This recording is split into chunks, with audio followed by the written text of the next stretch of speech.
तालीम और लाल सलाम पेश करता हूँ।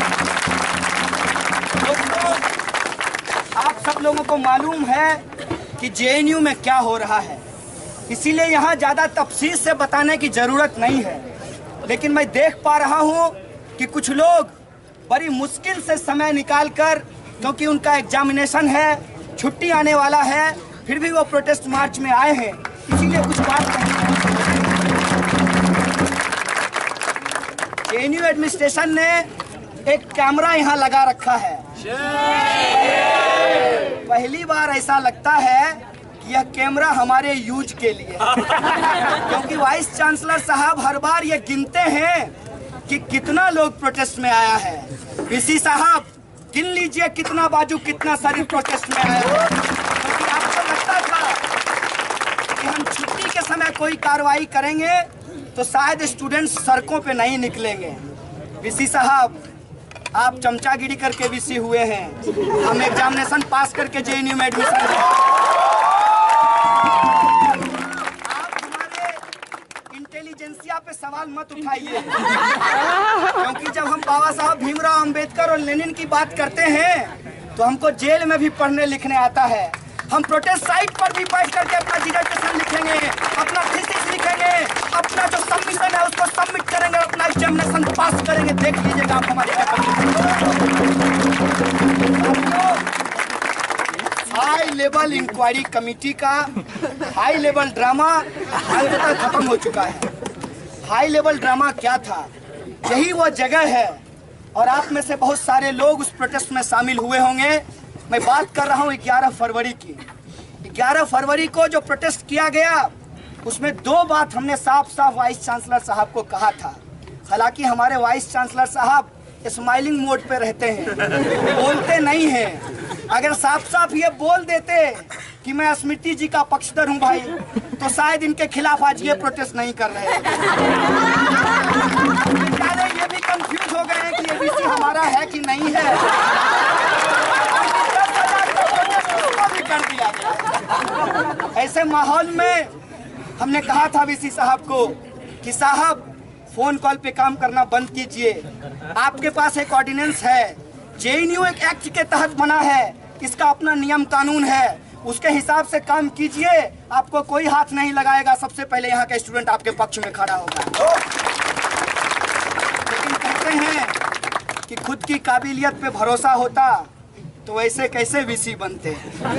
तो वीसी तो बन गए हैं, जिसका खाया उसका गा रहे हैं। उन्होंने कहा हमने इंक्वायरी कमेटी बना दी है। हमने कहा बहुत अच्छा किया है कि आपने इंक्वायरी कमेटी बना दी है। जेएनयू हो या कोई विश्वविद्यालय हो, वो एक स्वायत्तशासी संस्थान होता है, एक ऑटोनोमस बॉडी होता है, उसके अपने रूल रेगुलेशन और प्रोसीजर होते हैं। अगर कैंपस के अंदर कोई अनुशासनहीनता की जाती है, इनडिसिप्लिनरी एक्शन किया जाता है, तो उसको देखने के लिए प्रोक्टोरियल बोर्ड होता है। हमने कहा कि आप प्रोक्टोरियल बोर्ड से इंक्वायरी कराइए, हमको कोई दिक्कत नहीं है। हम भी चाहते हैं दूध का दूध और पानी का पानी हो जाए। कौन डॉक्टर वीडियो बनवाया है वो सामने आ जाए, हम भी ये जानना चाहते हैं। लेकिन वीसी साहब हमारा कहाँ सुनने वाले थे। मजेदार बात यह है कि वीसी साहब को उस वक्त की HLEC जिसमें 3 मेंबर हुआ करते थे, उन सारे मेंबरों का नाम भी नहीं पता था। वीसी साहब ने कहा कि आप जाकर के जुत्सी सर से पूछ लीजिए। मैं कंफ्यूज हो गया कि जुत्सी हैं कि वीसी हैं। मैं गया और उनसे पूछा कि सर कौन कौन लोग हैं इंक्वायरी कमेटी में? उन्होंने कहा तुम लोग मीडिया को बता दोगे। हमने कहा सर हम नहीं बताएंगे, ये काम कोई और करता है, ये काम हम नहीं करेंगे, आप नाम बता दीजिए। उन्होंने कहा 3 मेंबर कमेटी बनाए हैं और उसके हेड राकेश भटनागर हैं। हमने कहा बहुत बढ़िया सवाल है सर, आप इंक्वायरी करेंगे सब पे और मेंबर आपने सिर्फ मेल मेंबर रखा है कमेटी के अंदर।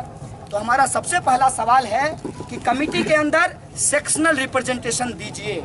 उसके अंदर महिला मेंबर होना चाहिए, उसके अंदर माइनॉरिटी कमेटी का एक रिप्रेजेंटेशन होना चाहिए, उसके अंदर PHBH का एक रिप्रेजेंटेशन होना चाहिए और उसके अंदर SC ST OBC का रिप्रेजेंटेशन होना चाहिए। क्योंकि हम एक पैटर्न देख रहे हैं पूरे देश के अंदर। यह जो हाई लेवल इंक्वायरी कमेटी का तमाशा चलता है, ये वही कमेटी है, ये उसी का तमाशा है जिसके तहत साथी रोहित आज हमारे बीच नहीं है। इसीलिए हम बार बार जान देकर नहीं सीखना चाहते हैं, बिना जान दिए भी कुछ सीखना चाहते हैं। और हमने ये रोहित मारोगे, हर घर से रोहित निकलेगा। इसीलिए हमने ये सवाल उठाया कि कमेटी को आप लोकतांत्रिक ढंग से गठित कीजिए। वीसी साहब ने फिर गर्दन हिलाया और कहा हम देखते हैं। और अगले दिन सुबह सुबह अरेस्टिंग हो गई और आकर के हमने HLEC देख लिया कि उसके अंदर जो जवाहरलाल नेहरू यूनिवर्सिटी का स्टूडेंट्स यूनियन का डिमांड था उसको एड्रेस नहीं किया गया। आने के बाद काउंसिल मीटिंग बुलाई गई स्टूडेंट्स की, जिसमें ये रेजोल्यूशन पास किया गया कि हाई लेवल इंक्वायरी कमेटी में सेक्शनल रिप्रेजेंटेशन होना चाहिए, अदरवाइज हम कमेटी की रिपोर्ट को नहीं मानेंगे। और वही हुआ, हाई लेवल इंक्वायरी कमेटी के अंदर सेक्शनल रिप्रेजेंटेशन नहीं दिया गया और आनंद फानन में उसका रिपोर्ट दे दिया गया। मजेदार बात देखिए, जब उनसे पूछा गया कि साहब विद्यार्थियों को अपना पक्ष कहने का मौका क्यों नहीं मिला, तो उन्होंने कहा कि हमने स्टूडेंट्स को बुलाया था, स्टूडेंट्स आए नहीं। हमने कहा कि स्टूडेंट्स जरूर आएंगे अगर आप स्टूडेंट्स के डिमांड को मान करके कमेटी को आप डेमोक्रेटाइज कर देंगे। उससे भी मजेदार बात यह हुई कि 2 साथी जेल में थे, वहां पे उनको शोकॉज दे दिया गया और उनके जेल से आने से पहले ही इंक्वायरी कमेटी ने अपना रिपोर्ट सबमिट। अब देखिए, ये कहते हैं कि विद्यार्थी आए नहीं, विद्यार्थी थे ही नहीं तो आते कैसे, विद्यार्थी जेल में थे और जब वो आए तब तक रिपोर्ट सबमिट हो चुका था और उस रिपोर्ट के आधार पे वो जो 2 स्टूडेंट्स जेल में थे उनको सबसे ज्यादा पनिशमेंट दिया गया है। आप ही बताइए कि ये हाई लेवल इंक्वायरी कमेटी का रिपोर्ट बाइस्ड है कि नहीं है, ये सवाल मैं वीसी साहब से पूछना चाहता हूँ। अपने आप में उसका गठन, उसका रिपोर्ट देने में हड़बड़ी और उस रिपोर्ट के आ जाने के बाद एक खास मौके का इंतजार, जब कैंपस के अंदर एग्जामिनेशन शुरू हो गए हैं, जब कैंपस के अंदर छुट्टियां होने वाली है, आनंद फानन में वाइस चांसलर साहब ब्रश करने के बाद पहला काम किए कि साइन किए एक्शन पे आकर के, और जो एक्शन लिया गया है उसकी भी कहानी सुन लीजिए। इससे पहले अभी जो चीफ प्रॉक्टर साहब हैं, उससे पहले के जो प्रॉक्टर थे उन्होंने इसी सवाल पे रिजाइन कर दिया कि जब मैं कमेटी का मेंबर नहीं हूं तो मैं फाइन डिसाइड नहीं कर सकता। और ये तमाम जो एडमिनिस्ट्रेटिव लैप्सेस हैं उस बात को छुपाने की कोशिश की जा रही है और आनंद फानन में एक खास मीडिया सेक्शन के द्वारा ये बात फैलाने की कोशिश की जा रही है कि अंततः anti national quote and quote लोगों पर कार्रवाई की गई। कितनी अच्छी बात है, मामला न्यायालय के अधीन है, संविधान और लोकतंत्र की लोग बात करते हैं। अभी न्यायालय ने अपना फैसला नहीं सुनाया है, लोगों को जमानत पे बाहर छोड़ा है और उससे पहले ही हमारे बगल में कुछ भक्त लोग बैठे हुए हैं जो कह रहे हैं देशभक्तों और देशद्रोहियों की एक सी सजा दी गई। अब किसको कहोगे भाई, अब बोलो, कुछ तो कहो, क्योंकि तुम्हारे पास कुछ कहने को है नहीं। तुम बार बार ये पोर्ट्रे करने की कोशिश कर रहे हो कि इस देश के अंदर एक झंडा जिसके पास है, जिसका रंग भगवा है, वही नेशनल है, और वो झंडा जिसके पास नहीं है वो सब एंटी नेशनल है। आज एक पर्चा निकाला है हमारे साथियों ने। अच्छी बात यह है कि पता नहीं किसके दबाव में, हो सकता है अभी एडहॉक पे कुछ पोस्ट निकलने वाला हो DU में, हो सकता है कि कोई परमानेंट बहाली हो कहीं पे, तो इनकी संख्या 10-12 हो गई है। वो गिन लिए होंगे कि कितनी की बहाली आने वाली है, उसके हिसाब से भक्ति दिखा रहे हैं। लेकिन भक्ति है इनकी मोदी की और ये कहते हैं देश की। ये बहुत मजेदार है। तो ये देश की भक्ति दिखाते हुए आज इंडियन कॉन्स्टिट्यूट को कोट किया है और उसमें बताया है फंडामेंटल ड्यूटी क्या है। बहुत अच्छी बात है कि आपको कम से कम अब फंडामेंटल ड्यूटी समझ में आ रहा है। आपको ये ड्यूटी उस वक्त नहीं समझ में आया था जब देश के लोग आजादी के लिए आंदोलन लड़ रहे थे, तब आप अंग्रेजों की जासूसी कर रहे थे। चलिए, देर से ही आए हैं, पता नहीं कितना दुरुस्त आए हैं, पता चल जाएगा। अभी 10-12 दिन अगर हंगर स्ट्राइक खिंच गया तो इनका प्रोटीन का लेवल इनको पता चल जाएगा। ये पहली बार गलती से एक्सीडेंटल जो है हंगर स्ट्राइक पे बैठे हैं। हम लोग हमेशा इस कैंपस के सवाल पे हंगर स्ट्राइक करते रहे हैं। ये हंगर स्ट्राइक साथियों, इस कैंपस के अंदर कुछ स्टूडेंट्स को बचाने के लिए हंगर स्ट्राइक नहीं है। ये कैंपस के अंदर जो सोशल जस्टिस का सवाल है, जो जेंडर जस्टिस का सवाल है, जो वाईफाई का सवाल है, जो हमारा बेसिक इशू है, चाहे वो हॉस्टल हो, चाहे वो वाईफाई हो, चाहे हेल्थ सेंटर हो, उन तमाम सवालों को जो डाइवर्ट करने की कोशिश की जा रही है HLEC के नाम पे, उस सवाल को ग्राउंड करने के लिए ये हंगर स्ट्राइक किया जाएगा। खुद को बचाना होता और खुद के बारे में अगर सोच रहे होते तो शायद फाइन भर दिए रहे होते। कभी अपने कैरियर के बारे में नहीं सोचा ABVP के मित्रों। तुम जो है कैरियर के लिए कुछ करते हो, हम समाज और देश के लिए कुछ करते हैं, इस बात को इसीलिए आज के दिन यह जो प्रोटेस्ट मार्च है, जब हंगर स्ट्राइक में कल्मिनेट होगा तो हमारा सवाल होगा कि कैंपस के अंदर डिप्राइवेशन पॉइंट को लागू किया जाए डेमोक्रेटिक तरीके से। हमारा सवाल होगा कि OBC रिजर्वेशन को ठीक से इंप्लीमेंट किया जाए। इस कैंपस के अंदर सोशल जस्टिस को इंश्योर करते हुए वाइवा के मार्क्स को कम किया जाए। हमारा सवाल होगा कि हॉस्टल लिस्ट में एक स्टूडेंट्स का नाम दर्ज होना चाहिए और हॉस्टल का काम जल्द से जल्द शुरू होना चाहिए।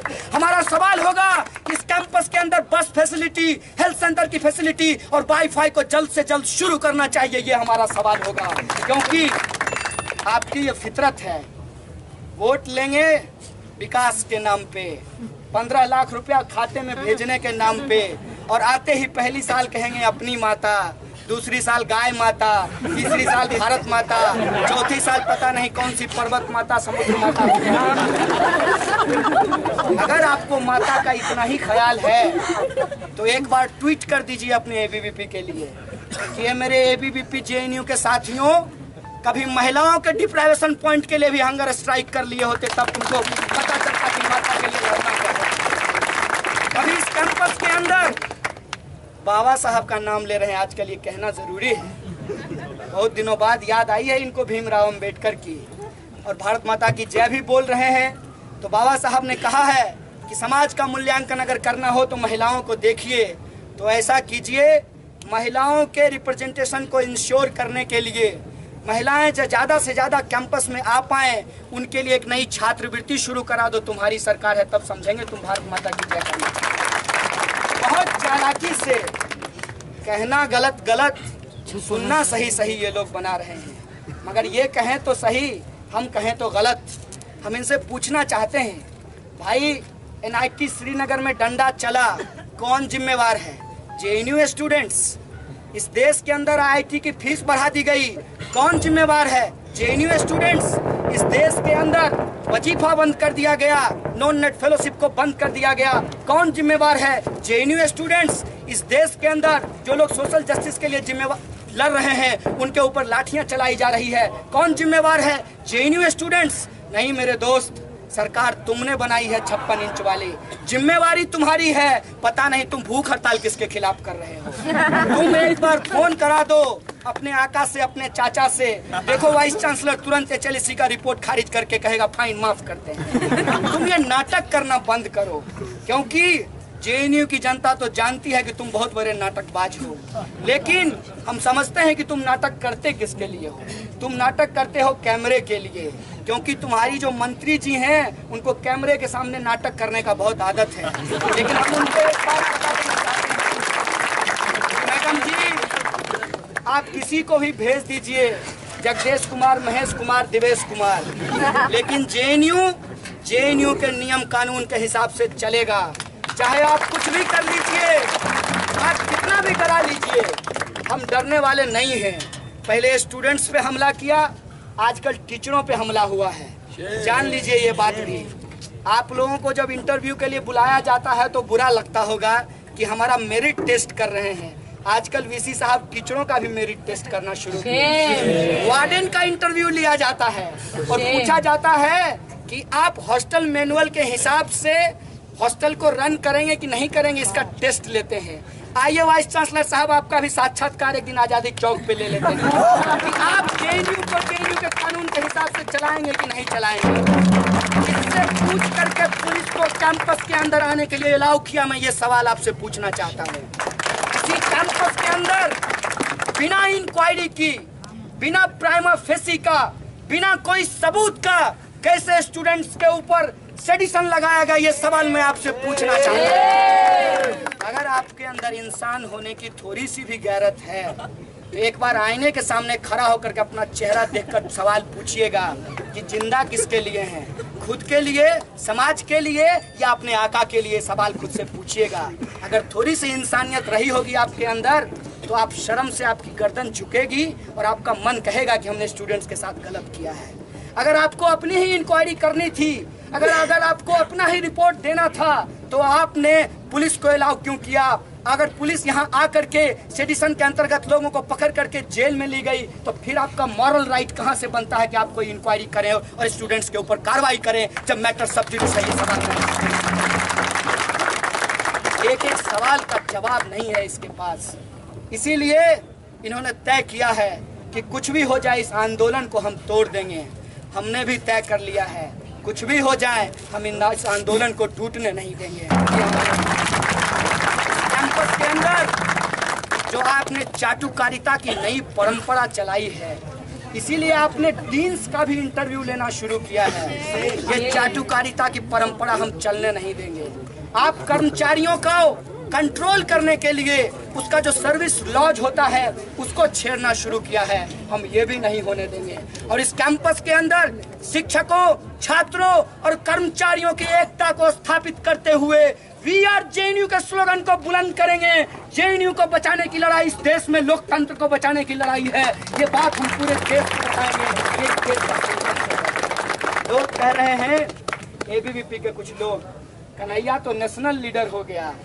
हमने कहा ऐसा तुम मानते हो तो सबसे पहले धन्यवाद मोदी जी को दे दो, क्योंकि ना तुम तमाशा करते 9 फरवरी को, ना डॉक्टर वीडियो बनाते, ना पुलिस बुलाते, ना महेश गिरी FIR करवाते, ना हम जेल जाते, ना मीडिया आती, ना मैं भाषण देता, ना मैं नेता बनता, ना तुम्हारी परेशानी बढ़ती।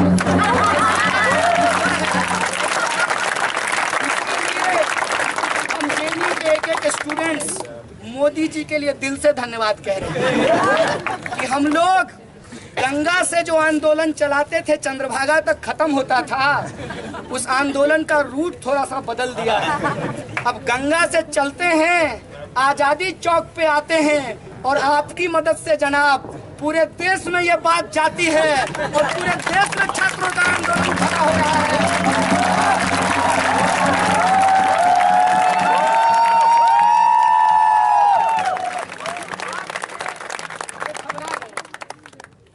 करके इनका ट्रोलर मतलब गाली देने वाला पूछता है माँ 3000 कमाती है तो हवाई जहाज पे कैसे चढ़ता है? जेएनयू आ जाओ, जेएनयू के स्टूडेंट्स को देख लो, 10-10 रुपया चंदा देगा तो तुम्हारे प्रधानमंत्री की तरह हम भी वास्को डी गामा की तरह पूरा भारत में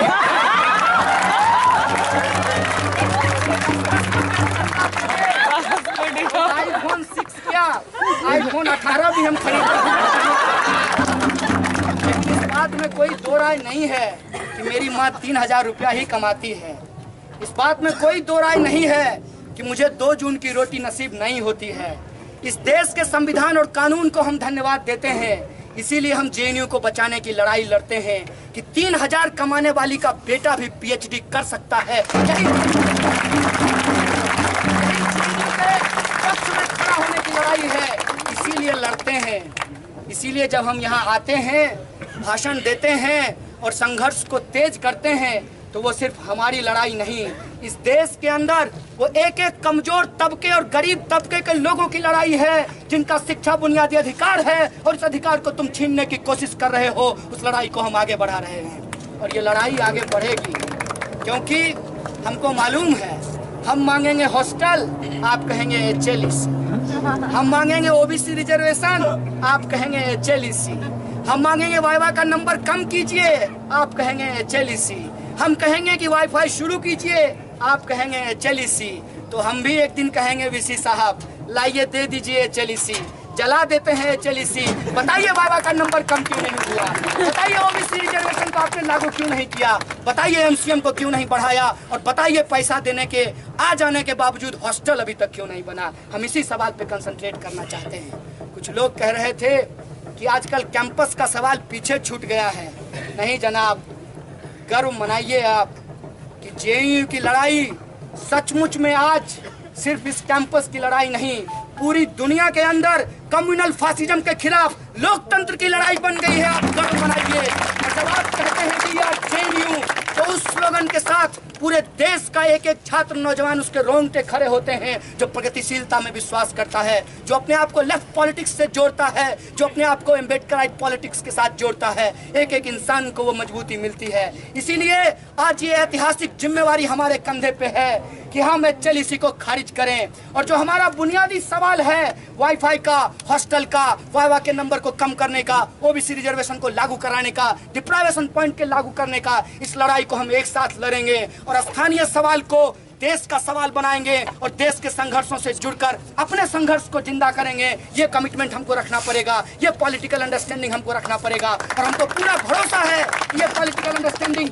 जेएनयू के एक एक स्टूडेंट्स के पास है। शायद इसीलिए जेएनयू में जब हम चुनाव लड़ते हैं तो सिर्फ जेएनयू का सवाल नहीं, इजराइल और फिलिस्तीन के सवाल पर भी बोलते हैं। सिर्फ जेएनयू के अंदर हम जो हमारे बुनियादी सवाल हैं उसको हम इस देश के लार्जर इकोनॉमिक पॉलिटिक्स से जोड़ करके देखते हैं। ये जेएनयू की खासियत है और हमें भरोसा है, हमें गर्व है जेएनयूआइट होने पर कि इस पॉलिटिक्स के हम लोग हिस्सा हैं, इस स्टूडेंट मूवमेंट के हम लोग हिस्सा हैं। इसीलिए आप लोगों से एक अपील है कि जिस समय में, जिस साजिश के तहत ये पॉलिटिक्स हमारे खिलाफ की जा रही है, कि छुट्टियों में यह कार्रवाई की गई है, आपसे एक अपील करना चाहूंगा कि पूरा का पूरा नेतृत्व नहीं था आपके साथ। बिना नेतृत्व का शिक्षकों के साथ मिलकर के जो आंदोलन आपने चलाया था फरवरी के महीने में, वही आंदोलन हम अप्रैल के महीने में चलाएंगे, वही आंदोलन हम मई के महीने में चलाएंगे और प्रशासन को बताएंगे कि जेएनयू को तुम किसी के सामने गिरवी नहीं रख सकते।